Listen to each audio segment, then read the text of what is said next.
Hello everyone, welcome to silence files. So నాకు కొంచెం cold చేసింది, వాయిస్ అక్కడక్కడ డిస్టర్బెన్స్గా ఉండొచ్చు. కొంచెం వాయిస్కి అడ్జస్ట్ అవ్వడానికి ట్రై చేయండి, ఓకే.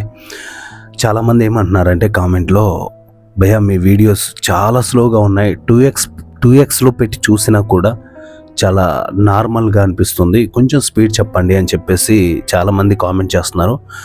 అంటే నేనేమంటానంటే మెయిన్ మ్యాటర్లోకి వెళ్ళడానికి ముందు అంటే ఎవరి ట్రాక్ వాళ్ళది. అంటే ఒక్కొక్కరు స్పీడ్గా చెప్తారు, ఒక్కొక్కరు ఇమేజెస్ వేస్తూ చెప్తారు, ఒక్కొక్కరు ఎడిటింగ్ స్పీడ్ చేస్తూ చెప్తారు. అంటే ఎవరికి తగ్గట్టు వాళ్ళ ఒపీనియన్ చెప్పడానికి మ్యాక్సిమం ట్రై చేస్తారు. అంటే నా స్టైల్ ఆఫ్ నెరేషన్ ఇది. నేను క్లారిటీగా ఒక మధ్యతరగతి నుంచి, అంటే ఒక బాగా పూర్ పర్సన్, అంటే ఎడ్యుకేషన్ ఉండదు కదా, అలాంటి వాళ్ళ దగ్గర నుంచి ప్రతి ఒక్కరికి బాగా చదువుకున్న వాళ్ళ వరకు తెలుగులో చెప్తే నిదానంగా నీట్గా ఎలా చెప్తే అర్థమవుతుందో మ్యాక్సిమం నేను అలా చెప్పడానికి ట్రై చేస్తాను, ఓకేనా. అంటే మీకు ఒకవేళ మీరు అనుకున్నట్టు కొంచెం 2xలో పెట్టుకుంటే 2xలో పెట్టుకొని చూడండి, నో ప్రాబ్లం, ఓకే. అంటే అర్థం కావాలి, మనం చెప్పే ఇంపార్టెంట్ విషయాలు ఏమైనా ఉన్నప్పుడు అవతల వ్యక్తికి విన్న తర్వాత అర్థం కావాలి కదా. అర్థం కాకుండా మనం చెప్పి ఏదో లొడ వాగేసి స్పీడ్ కట్ చేసి ఎడిటింగ్ వేసేసి టప కట్ చేసేస్తే ఎలా ఉంటుంది చెప్పండి. బేసిక్గా నాకు తెలుసు ఎడిటింగ్, నేను చేయగలను, స్పీడ్గా మాట్లాడగలను, కానీ క్లారిటీగా అర్థం అవ్వాలి అంటే మాట్లాడాలి. ఇప్పుడు నేను ఇంతసేపు మాట్లాడాను, దాదాపు 1.5 minute ఇంట్రోనే వచ్చింది. ఇది చెప్పడానికి 1.5 minute అయింది. అంటే ఇక్కడ డ్యూరేషన్ ప్రాబ్లం కాదు భయ్యా, కొంచెం ఓపికతో మీరు చూడడానికి ట్రై చేయండి, ఓకేనా. అర్థం చేసుకోండి, ఓకే. మనం లేట్ చేయకుండా టాపిక్లకు వెళ్ళిపోదాం. అండ్ ఎవరైతే ఈ వీడియో చూస్తున్నారో దాదాపు 2 minutes వరకు స్కిప్ చేసిన తర్వాత మెయిన్ మ్యాటర్ వస్తుంది కాబట్టి అక్కడికి వెళ్ళిపోండి, ఓకే.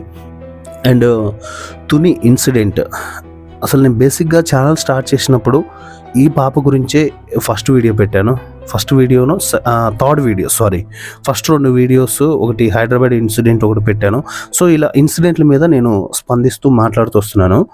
అండ్ ఇప్పుడు తుని పాప, ఈ చిన్న పిల్ల, అంటే దాదాపు ఒక 2-2.5 సంవత్సరాల పాప గురించి ఇప్పుడు యూట్యూబ్లో ఎంత చర్చనీయంగా మారిందో ప్రతి ఒక్కరికి తెలుసు. అండ్ థంబ్నైల్స్ ఎలా పెడుతున్నారు తెలుసా వ్యూస్ కోసం, మరీ దారుణంగా. కొండ చిలువ వచ్చేసి పాపను మింగింది. అంటే పెద్ద పాములు ఉంటాయి కదా, కొండ చిలువలు, అనకొండ అనుకోండి, లైక్ అలాంటి పాములు వచ్చేసి పాపను మింగేసింది. అండ్ క్రూరమైన జంతువులు పాప పైన అటాక్ చేశాయి. ఒకవేళ అలా చేస్తుంటే ఇంకెలా జరుగుతుందా అని చెప్పేసి కొన్ని బొమ్మలు పెట్టడం జరిగింది. అండ్ పాప నీళ్ళలో తేలాడుతుంది, ఒక ముసలావిడి చేతిలో ఉంది. అసలుకి అక్కడ పాప తప్పిపోయిన విషయం గురించి ఏమో కానీ ప్రతి ఒక్కరూ వీటి గురించి ఎక్కువ డిస్కషన్ చేస్తున్నారు. డిస్కషన్స్ అసలుకి వేరే లెవెల్ అనమాట. ఇప్పుడు నేను ఒక థంబ్నైల్ పెట్టాను, అంటే వాళ్ళ ఫాదర్ని నేను క్వశ్చన్ అడుగుతున్నట్టు, ఆయన నాకు సమాధానం ఇస్తున్నట్టు, లేకపోతే ఆయన ఇన్నర్ ఫీలింగ్ చెప్తున్నట్టు, దానికి నేను కౌంటర్ వేస్తున్నట్టు పెట్టాను. అంటే ఇలా జరుగుతుందని నేను కల్లో కూడా అనుకోలేదంటే, మీరు జాగ్రత్తగా ఉంటే మీ కూతురు అంటే ఇప్పుడు తప్పిపోకుండా జాగ్రత్తగా ఉండేది కదా అని చెప్పాను కదా. ఇలాంటి థంబ్నైల్స్ పెట్టేసి జనాలని మభ్య పెడుతున్నారు. సారీ, అంటే దాదాపు 14-15 రోజులు అవుతుంది పాప తప్పిపోయి. ఒకసారి దీని గురించి మనం డీటెయిల్గా ఆలోచిస్తే చాలా ఎక్స్పెన్సివ్ మ్యాటర్, ఇది చిన్నది కాదు, చాలా ఎక్స్పెన్సివ్. 14-15 రోజులు అవుతుంటే పాప తప్పిపోయి, అండ్ గవర్నమెంట్ మొత్తం దిగేసి డ్రోన్లతోటి, డాగ్స్ తోటి, ప్రతి ఒక్క దాంతో గవర్నమెంట్ ఎఫర్ట్ కూడా పెడుతుంటే ఇంకా పాప దొరకపోవడం అనేది చాలా పెద్ద బిగ్గెస్ట్ సస్పెన్స్. అది అసలుకి ఎందుకు దొరకట్లేదు పాప అంటే ఒకే ఒక ఆన్సర్ భయ్యా, పాపని ఎవరైనా కిడ్నాప్ చేసి ఉండాలి, లేదా పాప మన మధ్య లేకుండా ఉండాలి. అరే ఏంట్రా నువ్వు ముఖం పెట్టుకొని ఇలాంటి అడ్డమైన మాట్లాడుతున్నావు అని మీరు అనుకోవచ్చు. అంటే నేను మాట్లాడేది 100% ట్రూ. అది మనం నమ్మినా నమ్మకపోయినా అది ప్రాక్టికల్గా జరిగేది కాబట్టి మనం మాట్లాడాలి. ఇన్ కేసు పాప ప్రాణాలతో తిరిగి రావాలి అని నేనే ఎక్కువ మాట్లాడాను. చూడండి, బిఫోర్ ఒకసారి నా ఛానల్కి వెళ్ళి ఏ అయితే 2-3 వీడియోస్ చేశాను పాప గురించి, అందులో చూడండి, మీకు క్లారిటీ వస్తుంది. పాప ప్రాణాలతో తిరిగి రావాలనుకొని చాలా హ్యాపీగా మాట్లాడాను కొన్ని సందర్భాలలో. తొందరగా కనుక్కోండి సార్, త్వరగా కనుక్కోండి. ఒక చిన్న పిల్ల, 2 సంవత్సరాలు లేదా 3 సంవత్సరాల పాప ఆకలితో అలమటించిపోతుంది, ఎక్కడుంటుంది అంటే నేను ఫైనల్గా ప్రతి వీడియోలో మాట్లాడింది ఫైనల్లో మాట్లాడతాను. ఇప్పుడు వచ్చేసి ఒక్కసారి మీరు ఈ వీడియో క్లిప్ చూడండి. చూశారు కదా, ఈ వీడియో క్లిప్లో ఈ మేడం గారు చెప్తున్నారు. అంటే నేనేమంటున్నానంటే ఆవిడ అలా చెప్పడం కూడా తప్పని నా అభిప్రాయం కాదు. ఆవిడ అలా చెప్పొచ్చు అండ్ డిస్కషన్ చేయొచ్చు, ఇక రకరకాల జరుగుతుంది. కానీ ఆవిడ ఆ వీడియో క్లిప్ నేను చూస్తున్నప్పుడు కింద కామెంట్స్ చదివాను. అంటే ఆవిడ చూసి ఇన్ఫర్మేషన్ ఇవ్వడమే గొప్ప విషయం. సో మీరేంటండి తప్పు పడుతున్నారు అని చెప్పేసి చాలామంది. ఇక్కడ తప్పు పట్టడం కాదండి, ప్రాక్టికల్గా ఆలోచించండి. మీరు ప్రాక్టికల్ నాలెడ్జ్తో ఆ సిచ్యువేషన్లో మీరుంటే మీరు ఏం చేస్తారు? పాప నేను పలానా ప్లేస్లో చూశాను కామెంట్ చేస్తారా? నిజంగా చెప్పండి, మనసు మీద చేసుకొని హార్ట్ఫుల్గా హార్ట్ మీద చేసుకొని నిజంగా చెప్పండి. మీరు ఇమ్మీడియట్లీ పాప ఆ పాపే అయితే, ఆ జ్ఞానేశ్వరే పాప అయితే తీసుకొని పాపని ఇమ్మీడియట్లీ వాళ్ళు ఏదైతే కాంటాక్ట్ నెంబర్ ఇచ్చారో లేకపోతే ఏదైనా పిఎస్ కాల్ చేయడమో 100 కొట్టేసి ఏ పిఎస్ కానీ వెళ్ళిపోతుందండి. మీరే అన్నారు, మేడం గారే అంటున్నారు అందులో ఏమని, సో పాప మాకు కనిపించింది అలా అని చెప్పేసి. అప్పటిదాకా వీడియోస్ అన్నీ చూస్తున్నాం కదా, పాప గురించి వీడియోస్ చూస్తున్నాం, సో అలా అనిపించి వెంటనే కామెంట్ చేశాను అని చెప్పారు కదా. అంటే నేను ఏమంటున్నాను అంటే చూసిన వెంటనే కామెంట్లు కాదు చేయాల్సి ఉంది. ఇక్కడ ఈ జనరేషన్ ఎలా ఉందంటే ఇలా ఫోన్ వచ్చేసింది, ఇక దాంట్లో వాళ్ళ ఇష్టం అంతే. ఇక అలా ఫోన్ తోటే చేయాలనుకుంటారు. ఎందుకు కామెంట్లే చేయాలనుకున్నారు మీరు? ఏంటి, పాపని దగ్గరికి తీసుకొని పోలీస్ వాళ్ళకి కాల్ చేస్తే వాళ్ళు వస్తారు కదా, వాళ్ళు వచ్చి యాక్షన్ తీసుకుంటారు కదా. అంటే ఇక్కడ రకరకాల డౌట్స్ రేజ్ అవుతాయండి. మళ్ళీ చాలామందికి ఏంటంటే మనుషులు ఉంటారు కదా, పాపలు ఉంటారు కదా, ఇలా రకరకాలుగా మాట్లాడతారు. ఇప్పుడు పాప కళ్ళ దగ్గరికి వచ్చింది, మిస్ అయిపోయింది. మళ్ళీ ఆల్రెడీ పాప దొరకక దాదాపు 10-9 రోజుల నుంచి వెతుకుతున్నారు. అంటే ఈవిడ బస్సులో చూసిన ఆవిడ మెసేజ్ పెట్టడానికి ముందు 10-15 రోజుల నుంచి బస్సులో వెతుకుతున్నారు. అంటే గాలింపు చర్యలు జరుగుతుంది, బస్సులో కాదు, సారీ, బస్సులో ఈవిడ చూసినప్పుడు ఎలా ఉండాలి స్పందన? ఇలా మనం చేపలు పట్టుకున్నప్పుడు చేతిలోంచి ఇలా జారి వెళ్ళిపోతుంది కదా జిగురుతోటి, అలా జారి వెళ్ళిపోయినట్టు అనిపించింది నాకు. చాలా కోపం వచ్చింది, నిజంగా చెప్తున్నా.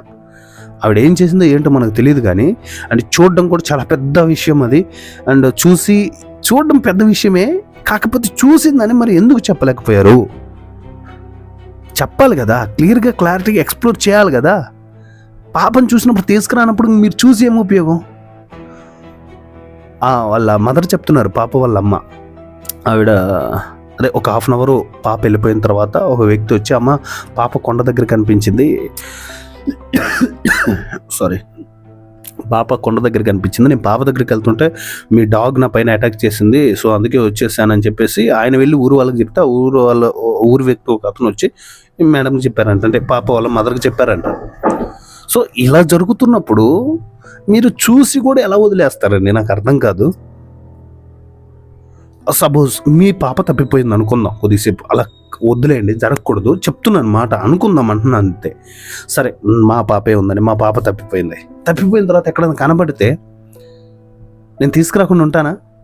లాగిపెట్టి ఒకటి కొట్టి తీసుకుంటాను ఆ పాపను. అవతల చేతిలో వాళ్ళు ఎవరన్నా చేతిలో ఉంటే పోరాడత అవసరమైతే, వాళ్ళు రౌడీలైనా దుండగులైనా హంతకులైనా చేతబడి చేసే వాళ్ళైనా ప్రాణం పోయేంత వరకు పోరాడతాం కన్న పిల్లల కోసం. మనం బతుకుతుందే వాళ్ళ కోసం కదా.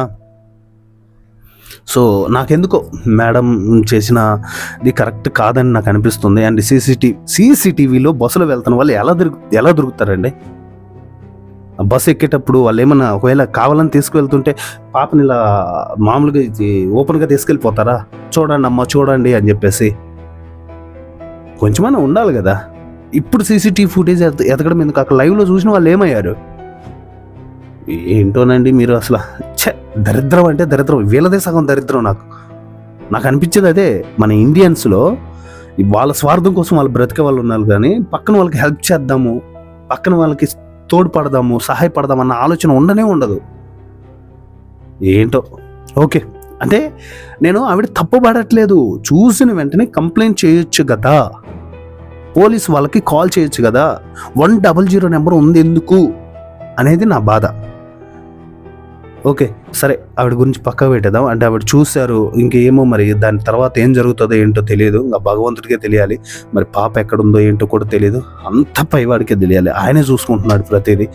సో నెక్స్ట్ ఫైనల్గా నేను చెప్పేది ఏంటంటే ప్రతి వీడియోలో చెప్తున్నాను, ఫస్ట్ ఆఫ్ ఆల్ తల్లిదండ్రులు మీరు కరెక్ట్గా లేరు అసలు. ఫస్ట్ మీకు అస్సలకి ఏమంటారంటే సెన్స్ లేదు, పిల్లల పట్ల జాగ్రత్త లేదు, విచ్చలవిడితనానికి వదిలేస్తున్నారు. సర్వేలో మన ఇండియా సర్వేలో ఒకటి తేలింది తెలుసా? సర్వేలో ఏమొచ్చిందంటే ఒకప్పుడు ఒక కుటుంబంలో పేరెంట్స్ 4, 5, 6, 10 మంది, డజన్ మంది పిల్లలు కూడా కన్నారు. సారీ అండి. ఇప్పుడు ప్రజెంట్ 2 పిల్లలు కనేటప్పటికి అయిపోతుంది సొసైటీ పని. అది కూడా కొంతమంది అబార్షన్ చేయించేసుకోవడం, అసలు విచ్చలవిడితనానికి అలవాటు పడ్డారు కదా. అంటే ఎందుకు చెప్తున్నారంటే మొదలు పిల్లలు లేక చచ్చిపోతుంటే ఉన్నోళ్ళు కాపాడుకోలేక చేస్తున్నారు. మీరు ఒకసారి బీబీసీయా ఏదో న్యూస్ ఛానల్ ఉంది కదా, టాప్ మోస్ట్ ఛానల్ ఒకటి, అందులో వాళ్ళిద్దరు మాట్లాడుతుంటే నాకు కోపం వచ్చింది తెలుసా. మరి వాళ్ళ ఎక్స్ప్రెషన్స్ అవో లేకపోతే నాకేంటో తెలియదు కానీ నవ్వుతున్నట్టు ఎగతాళిగా, అరే తప్పిపోయింది మీ కూతురా లేకపోతే పక్కనోడు కూతురా? ఈ తల్లిదండ్రులకి అస్సలు బాధ్యత లేవండి. వాళ్ళ వయసు చూస్తే కూడా ఏదో పెద్ద వయసులాగా లేదు, చిన్నపిల్లలాగానే ఉన్నారు తల్లిదండ్రులు ఇద్దరు. పిల్లల్ని కాపాడుకోలేనప్పుడు కనడం ఎందుకు? ఆ సర్వేలో మీరు కూడా ఒకరు అయ్యేవాళ్ళు కదా. అంటే నేను ఇది కించపరచట్లేదండి, సమాజానికి ఇప్పుడు వాళ్ళకి జరిగినట్టే ఇంకొకరికి జరగకూడదు, జాగ్రత్త పడతారు కదా. నువ్వు చెప్పేది ఏంట్రా ఈ వీడియోలన్నీ నేర్పిస్తున్నాయి కదా అంటే వీడియోస్ ఏవైనా స్కిప్ చేసి ఓకే ఇది జరిగిందా, ఓకే ఎన్ని జరగట్లేదు, ఏదో చెప్తే మారతారన్న ఆశ. సో ఫైనల్గా పేరెంట్స్ కానీ మీ పిల్లల పట్ల కొంచెం జాగ్రత్త చూపిస్తే కొంచెం చాలు. అరే మా పాప పైన మాకు ప్రేమ లేదని మీరు అడగొచ్చు, దాని విషయం నేను మాట్లాడట్లేదు. మీ పాప పైన మీకు ప్రేమ ఉంది, కరుణ ఉంది, జాలి ఉంది, అపారమైన శక్తి ఉంది మీ పిల్లల పట్ల మీకు. కానీ ఇలాంటివి జరగకుండా కొంచెం జాగ్రత్త పడండి. ఓకే, సో ఇంతవరకు మన ఛానల్ని సబ్స్క్రైబ్ చేయకుండా ఉంటే సైలెన్స్ ఫైల్స్ యూట్యూబ్ ఛానల్ని సబ్స్క్రైబ్ చేయండి. అండ్ తన గురించి, చిన్నారి గురించి ఏ అప్డేట్స్ వచ్చినా కూడా ఇమీడియట్లీ మన ఛానల్ ఎప్పటికప్పుడు మీకు అందిస్తూ ఉంటాను. నెక్స్ట్ వీడియోలో మళ్ళీ కలుసుకుందాం. Thank you.